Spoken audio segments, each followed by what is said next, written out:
So yun na nga mga ka-DIYers, pupunta na tayo sa ating bagong bahay. So today is the turnover day ng ating brand new house. Let's go! Alright, alright, alright. Okay, okay, okay.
A few moments later.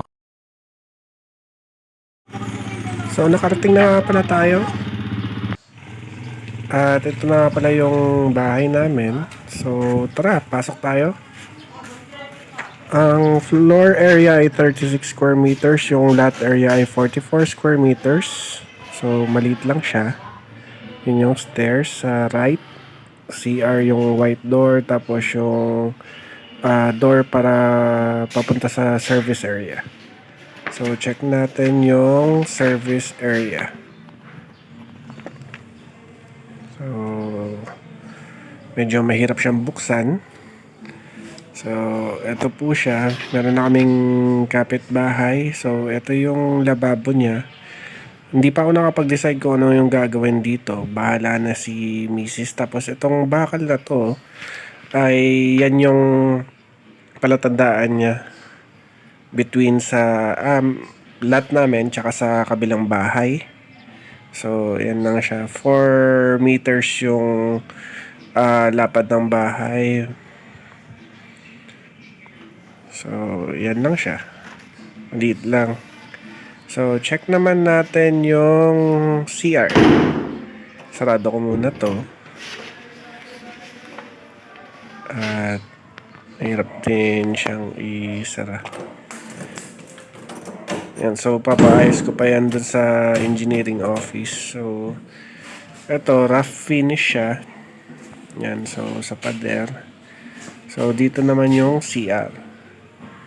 So etong CR yan, katabi lang siya sa taas niya, bali parang dugtungan ng stairs. papunta sa second floor. So, ayan siya. Meron ng shower. Tapos, yan. Kalahati lang yung may tiles, tapos walang kisame, walang paint. So, bare finish kalahati. Pero may tiles na yung side hanggang half ng wall. And meron na rin siyang sink. Tapos, ay medyo madumi pa siya. Pero wala namang basag yung tiles. Hindi nga lang pantay-pantay yung pagkagawa. Pero pwede na. Papaayos na lang sa future na makeover ng bahay. So, punta naman tayo sa second floor. So, wooden stair siya. Matibay naman. So, 10 steps nga pala to. So, eto na yung second floor. So, bala ko dito ipatibag yung baba tsaka yung taas para ma-extend yung sa kitchen area at ma-maximize din yung space. May nakaabang na siyang mga switch. So, pinapacheck ng engineer to. Wala namang butas yung bubong kasi wala akong nakikitang sun rays na galing sa bubong. Tapos may mga outlet na siya nakakabit, tapos 3 outlet sa second floor. So yan yung switch. So maganda nga pala dito ang switch niya sa baba, yun. Tsaka yung dito sa second floor, kumbaga pag sinwitch on mo yung ilaw sa stairway, hindi mo na kailangan bumaba or umakyat kasi two-way yung switch niya. So, yun na po. At si Doggy, nagwiwi. Minarkahan yung territory niya pero territory ko to. So, yun. Yun lang yung quick tour sa bahay. Shoutout nga pala sa Arkicity Construction Services. Sila yung sumama sa akin. At sila rin yung nagko-quote para sa bahay. And so waiting na lang ako sa decision ni Commander. Kung may balak nga pala kayong pa-quote or mag-upgrade ng bahay or magpa-renovate, check out nyo yung Arkicity Construction Services. You can check directly their Facebook page or you can message them directly. In-include ko na rin yung phone number. So, makikita nyo yan sa kanilang page. Very responsive sila at very accommodating. So, check them out. So, yun na nga mga ka-DIYer. Sobrang nakakapagod tong araw na to. At nakuha ko na rin yung susi.